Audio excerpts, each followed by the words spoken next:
Alright guys, welcome along to the channel. Nice to have you with me. How's that? A bit more H2 in there. You love the H2, don't you? There it is, you love that. You love that, Violet. You love it, don't you? Welcome along, ladies and gentlemen. It's lovely to have you back in the garage. The end of the year is approaching fast, and this year's been an interesting year. Let's put it like that, hasn't it?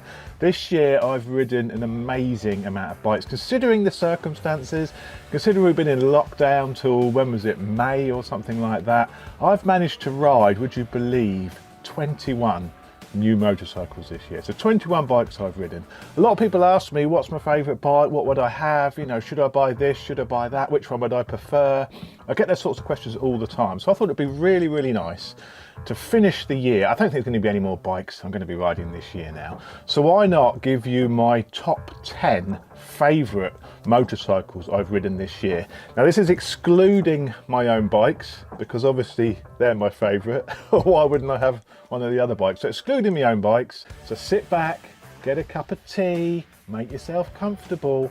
This is the Chopsy's top 10 motorcycles of 2020. The best part of a shit year. Yeah, getting a bit of heat around the old testicles. This is lovely in the corners. Tuck in here. Whoa! Hey! This is the life today. Not so shabby, is it? Oh, suddenly just picks up about 8,000. Handful. Do some beats. I love this thing. So the bikes I've ridden this year, I've got a list in front of me because it's just too many. It's the Super Duke, the Street Fighter, the Thruxton RS, the Tiger 900, the GSXS, the CBR 1000 Triple R, the RSV4 1100, the Ducati V2 and V4, the V-Strom 1050, the Africa Twin, the S1000 RR, the S1000 XR, the Speed Triple RS, the Speed Street Triple RS, the Rocket 3, the Brutale 1000, the ZH2, the 765 Daytona Moto 2 Edition, the Speed Twin, the F900R. So I've ridden a fair few bikes. Now, which out of those are my top 10? So what bikes are in my top 10? Well, you know, there's a couple of things about me. You know I love speed. I've got an H2. You know I love nakeds. I've had Super Dukes. I've got the 690 SMCR behind me there. And the Ducati Hypermotard in bits spread around the garage. So, you know, that's the sorts of bikes I love. That's the bikes I own. So this is my list. This is what I would buy. So starting at number 10, the bike which is number 10 in my list. Out of those 21 bikes, to get into my top 10 is pretty good. And at number 10 is the Thruxton RS. I'll give you a little insight. This is my only retro styled bike in my top 10. I really enjoyed the Thruxton. It's one of those bikes I rode which took me by surprise at how good it was. It's got performance, it really goes well, it handles, it looks amazing. Attention to detail and finish on that bike is also incredible. So at number 10, the Thruxton RS. It's so stable. Around the corners it's so stable. You get your line set up and it'll just, you know, it gives you everything you need really around the twisties. All the feedback you need, all the stability you need, all of the confidence that you need to really have some fun. At number 9 on my list we have the new CBR 1000 RRR SP. A bike again, I really like that. I love sports bikes, even though they're not the most practical things on the street.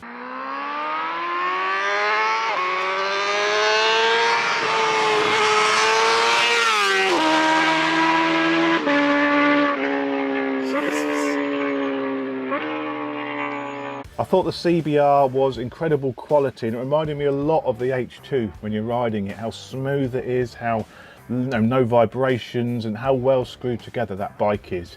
It's expensive. It's 24,500 or 23,500, so it's a lot of money. I don't think it's worth that much money, hence why it is at my number 9. But number 9, CBR 1000 Triple R SP.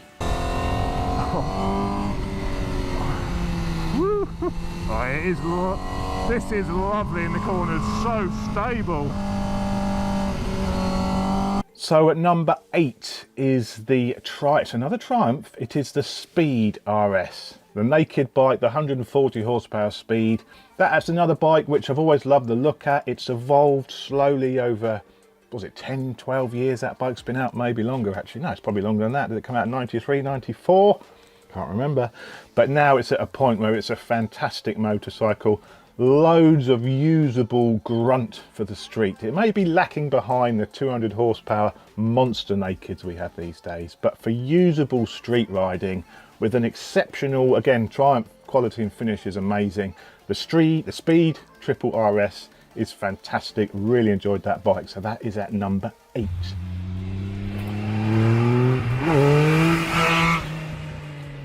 At number 7, I didn't actually ride the new Tuono this year, but I did ride Womble's 2017 Tuono. So the Tuono makes an entry into my top 10, but only at number 7. Number 7, yeah, number 7. The Tuono V4 at number 7. Christ, what sort of bikes have we got in the top 5, for heaven's sake?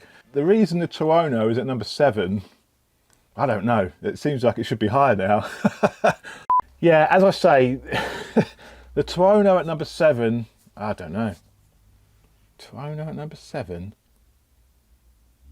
I've got it twice. I've got the Tuono twice in my list. That's the trouble. I've got 11 bikes here. 1, 2, 3, 4, 5, 6, 7, 8, 9, 10, 11. I've got a top 11 here. That's the problem with this.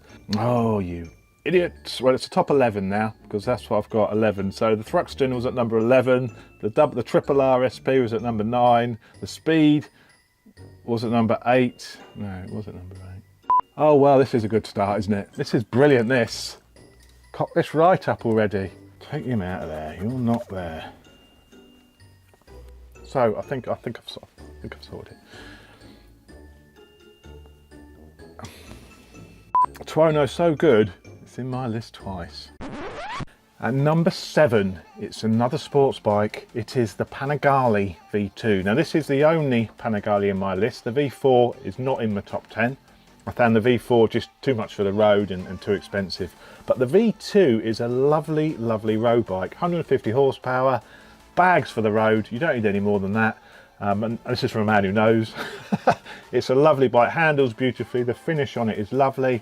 And it's only 15,000, which to me, for a Panigale, brilliant finish Ducati, I don't think that's too bad value. So Panigale V2 is my number 7.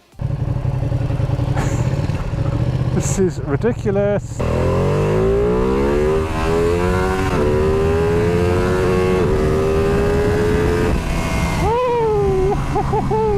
Number 6, so just outside of my top 10, and this is a bike which is fantastic. It's a bike I've nearly bought several times and it's only coming in at number 6. The main reason for this, because I didn't ride the new bike this year, so I haven't ridden the new one. So the only one I've ridden this year is Womble's 2017 Tuono, and that comes in at number 6. I love the Tuono. I'm a bigger guy, so the Tuono is a little bit of a small bike. And that's the only thing which really stops me buying one. It's just quite a compact machine, and being an 18.5 stone monster 6'2", I just look too big on it.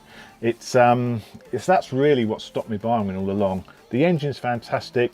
The later one is better. The one with the electronic suspension is a definite step above the 2017 version, but the 2017 version Tuono, which is what I've ridden this year, comes in at number 6.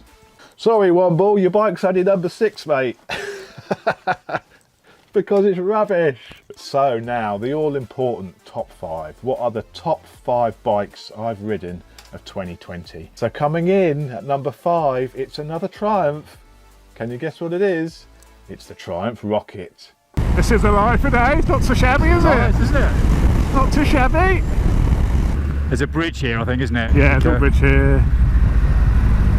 Yeah, he's a tight and twisty to test these big old girls on. If they can handle this well, then you can handle anything, can't they? The Rocket is another one of those bikes which really took me by surprise. A bit like the Thruxton, you know, I wasn't expecting these machines to be as good as they were. The Rocket is a 2.5 litre, 170 horsepower, 220 newton meters of torque. This thing is fast. 3, 2, 1, go!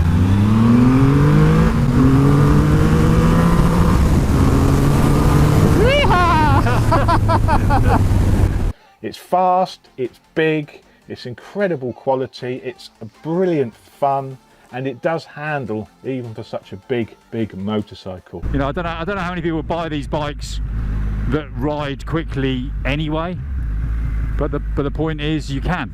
You can, yeah, you can, and you can do it, and it is rewarding to do it. You don't feel like you're fighting it, do you? No, not at all. You don't feel like you don't feel like you're pushing it out of its comfort zone. No. There's the odd little time where I've hit a bump and it's got it a little like over that little jump there. Yeah. When that sort of came down, it was a little bit like, oh. Mine shimmied when it came down there. Yeah, it didn't like that. No. But I mean, I don't think you're really meant to be doing jumps on them anyway. The Rocket really impressed me with how good it was.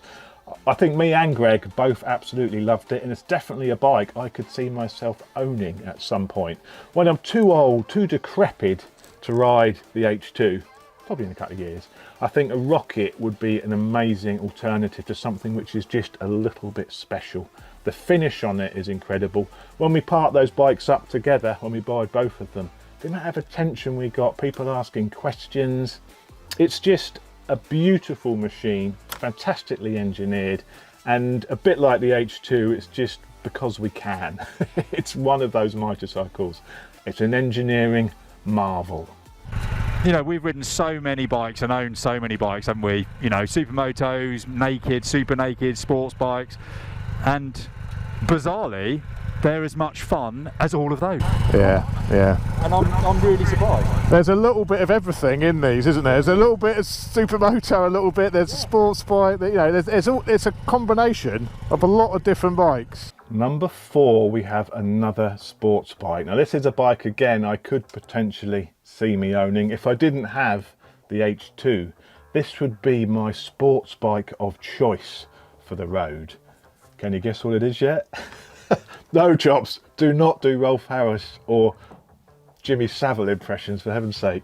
But can you guess what it is? It is, of course, the BMW S1000RR. So this is my ultimate road sports bike. It's incredible. The S1000RR is the epitome of what a good road bike should be. All of the creature comforts you need on the road, cruise control, heated grips, a comfortable riding position, not too far forward, you know, just a really good road package. You know, all of the turn-by-turn navigation. The Panigale V2 is a brilliant bike, so's the V4, but as a road bike, they're missing the essentials, and that's what the S1000RR and what BMW has brought to the party with that bike. This is the ultimate sports tourer. Yeah, sports tourer. This can turn from a focused track machine to a comfortable sports tourer on the fly at the press of a button, and that is why I love this thing. Not only is it an incredible road bike, it's also phenomenal on track. I mean, I've not taken it on track, but you've seen all the track tests on that machine. It goes and handles as well on track as it is practical on the road. I don't quite know how BMW have pulled it off with that bike, but it just is amazing, and that's my top 4 bike. It's not perfect. I think some of the quality and fit and finish on it could be a little bit better. If it was, it might be further up my list, but it's at number 4 at the moment, and an incredible sports bike for the road. Pop it in dynamic when you do come for a couple of twisties. Quick shift and blipper is also incredible. As I say, the bike is just telepathic with the handling. So stable as well, you know, so confidence inspiring. I love this thing. So it's the top 3. Things are getting exciting.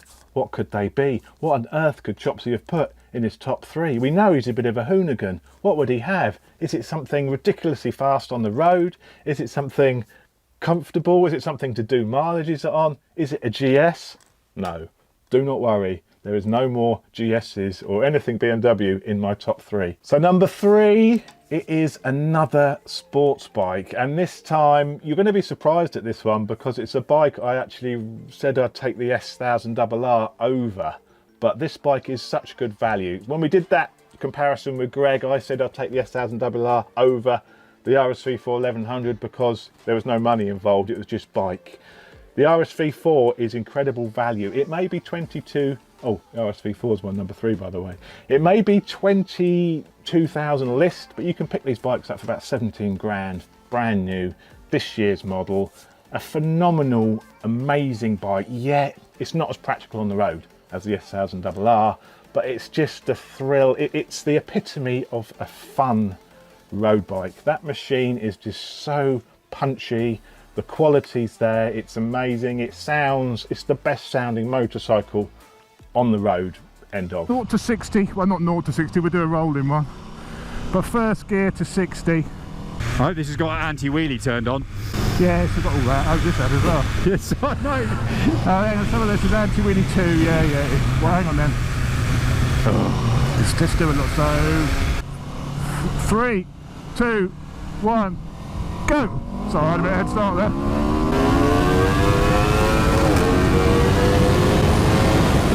Woohoo! Both flipping fast. Yeah, the bike needs a bit of an update, and maybe there'd be an announcement of a slightly updated one for next year, who knows. But that model is still fantastic. If you're worried about if it looks dated, just stick some LED bulbs in the thing and that's all it needs. It's a beautiful machine, and the RSV4 is my number 3, only because it's such a great machine, but it's also incredible value. Does look nice, they're pretty at the back though. Really tiny back end, it hasn't even got a tail tidy on it, doesn't look too bad. Lovely back end, that not really nice. It's been around years, isn't it, that back end, but it still looks good today. Talking about the bike or my back end? Yeah, you look lovely. So, top 2, it's getting quite exciting. Calm down, we'll be there in a moment. What on earth could be my top 2 motorcycles? There's a couple of bikes I haven't mentioned yet.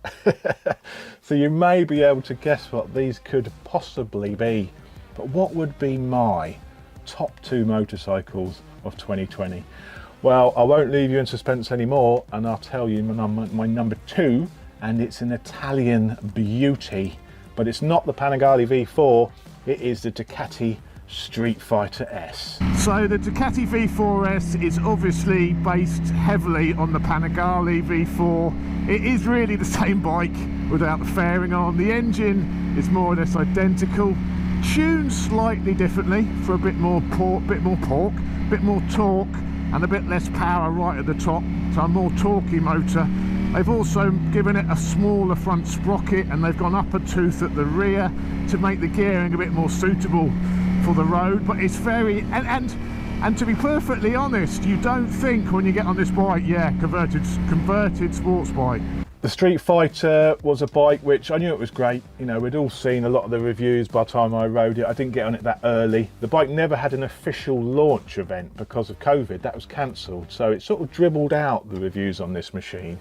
And a lot of people said, you know, that engine, it's not got enough drive. It's all at the top. I disagree. It's got a lot of poke, a lot of drive. It's an incredible machine. It looks amazing. The most impressive thing about this bike is just how quickly it covers ground. I think it's a testament to how good the Panigale is. The electronics on this bike are incredible. It gives so much grip. I think it's got so much mechanical grip, and it's got this incredible suite of electronics on the top. I don't know if it's because it's got the clever reverse crank in this, you know, where the actual crank turns, the engine turns in a different direction to what the wheels do, so it counteracts that gyroscopic effect. I don't know if that makes the bike a lot more stable, but this thing is just absolutely planted. What really surprised me was how good the Street Fighter was when it is really just a Panigale V4 without any clothes on. Normally, if you just dump the fairing off a bike and turn it into a naked, it doesn't really work, and there's some compromises. But the Street Fighter, you wouldn't know it was just a Panigale V4 without the fairing. The only reason you might realise that is because, and this is my only criticism of this machine, and perhaps why it isn't my number 1, is it's just a bit too easy to ride. It's all a bit too controlled, you know. It won't wheelie unless you really abuse the throttle. So it's almost too good. It really flatters your riding, and you can end up going silly speeds without really getting that much enjoyment from it, because it's all happening almost automatically. Compared to the Super Duke, it is faster. I think it's faster across country, but the Super Duke feels more of an analog bike, even though it has got all of the electronics, you know, everything. It just feels more analog. This is a demonstration of what technology can do. That's how they differ. The Super Duke feels like just a very well set up analog bike, you know, incredible throttle response. I think the throttle response, because they've got that softening effect they've done, you don't feel like it's quite as direct as what the Super Duke is, and I don't like that. I'm not too keen on the throttle response on this bike. You just feel that it's doing a lot for you, and it takes a little bit away from the rider involvement. That is really my main criticism of this bike.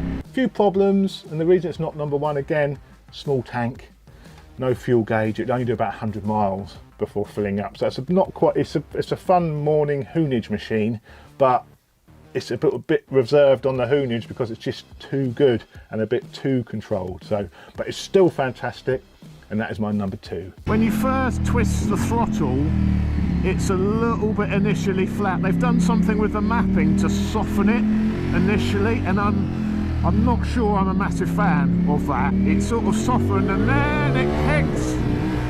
Incredible amount of kick, and the wheel just stays on the ground. It doesn't, you know, it really is so stable, so planted. Number one, drum roll please. Oh, we'll put a proper drum roll in. Number one, drum roll please, Chopsy. This is a bike I love. It's a bike which, well, I knew it was going to be good, and it did not disappoint. It's from a brand which I know make incredible motorcycles, and I've owned a few of them. I've owned one at the moment. This bike is a bike where I was that close to selling the H2 and perhaps purchasing one of these because I really enjoyed it. It's a bike which is an absolute hooligan, a bit like me, so we go together quite well. It is, of course, the one and only KTM Super Duke R. On the front brake, quick shifter and blipper, beautiful. It is extra low. Out of the bend. Wheelie control, keeping it in check, but letting you have a bit of fun as well. The latest Super Duke R really is fantastic. I mean, I've owned the original Super Duke. I put a lot of money in my original Super Duke, trying to fix the things which weren't perfect with the bike new. The new Super Duke, honestly, you could buy it. You don't need to do a thing to it. It's so well set up. It's so well fueled. If I bought one of those, I'd probably just change the end can on it, and really, probably, I know it's me we're talking about, I'd leave it alone because it really needs nothing. There's stuff you could do to it to cosmetically improve it, but it needs nothing. The throttle response and everything is just incredible. I've never ridden a bike which has got such a beautiful feeling throttle. It's beautifully fueled. You can cruise around town, and it doesn't feel, it's very, very different to the Street Fighter. The Street Fighter felt like it was almost riding itself. You felt that all this technology was there to make it easy, whereas the Super Duke just feels like a really, really nicely set up analog bike. In sport mode, it will let the wheel come up, but it will keep you in check. It won't let you get too out of shape. This thing is all about rider thrills. You don't really see the traction control doing too much. It'll let the bike wheel in, it will come up over crests with a bit of abuse of the right hand. For a hooligan like me, I absolutely love that bike. Oh, it's beautiful. I knew it would be good. Everyone was saying how good it was. I knew it would be good. What I wasn't expecting was it for it to be quite as sharp, quite as mental as this. This is a properly focused hooligan now. It's not. The old bike was a bit like a big custom car. You know, it was all about power, but the handling, it was let down a little bit. But it had an amazing power plant in it. What they've done with this one, it seems, is they've brought the chassis up to match that power plant, and they've tweaked the power plant as well.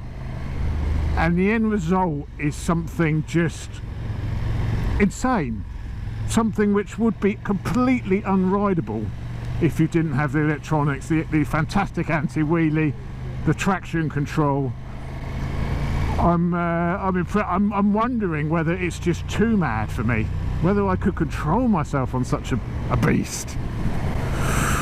Blimey, I'm certainly looking forward to finding out. One of the main criticisms with the original Super Duke was that the handling. You know, the engine was always fantastic, but the handling, when you went on and off the throttle, it seemed to transition a lot of weight from the front to the back, and that would unsettle it in the corners. I mean, I had all my suspension revalved, resprung. It was much better, but the front did feel a little bit vague. You never got a great deal of feedback from the front wheel. The new one, with the new chassis, you know, they've put an extra linkage on the rear shock to stop that so much transition happening when you're on and off the throttle. It's now got preload adjustment on the forks. The whole bike now handles beautifully, gives amazing feedback, lots of feedback from the front wheel, which it was lacking before. Over the bumpy stuff, that suspension actually seems very, very nice, very plush. I thought it might all be a little bit hard, a little bit track focused, but that is lovely, lovely and smooth. These are quite crashy, these roads, so you will get a bit of a knock, but that is, oh, power. It is an incredible bike to ride, and it really is a bike which brings you smiles per mile. And for me, that's what motorcycling is all about. And that's why this bike is #1, because it just brings a grin to your face.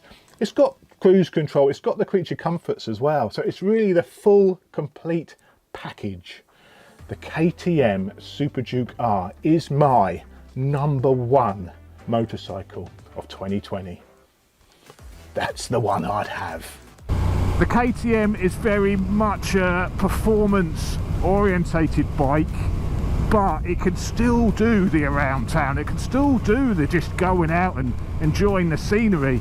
That motor is so tractable, it doesn't become frustrating if you're in town. Yeah, it's a little bit more vibey than the ZH2, that thing is so smooth.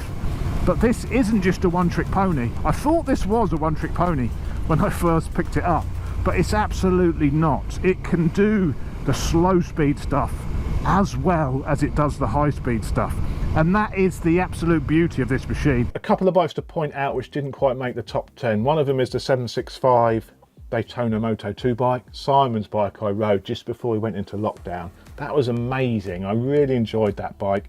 That's one which could potentially be in the top 10. It is really nice. Of course, the Street Triple RS is also fantastic, same engine. Well, a few changes, but more or less the same engine. Two bikes which again almost made the top 10. There's a lot of fantastic adventure bikes out there. Obviously the Tiger 900. If I was an adventure bike man, that could have been my top bike, but I'm not really an adventure bike person. You know, I don't need a bike to do lots and lots of miles on. My bike's all about fun, so there's no adventure bikes in my top 10. But if I had to choose one, the Tiger 900 would be my winner. Of course, I didn't test the latest Tuono V4. That would have been in my top 5 without question, maybe even in my top 3. The only reason it would miss out is, as I say, it's quite a small bike compared to the Super Duke, compared to the Street Fighter, and I'm a big guy. So just ergonomically and just how I'd look on the bike, I think that would drop down a place or two because of that reason. It's still comfortable to ride for a large rider, but I just look a bit too big on it. So there we go, best bike of 2020, the KTM Super Duke R.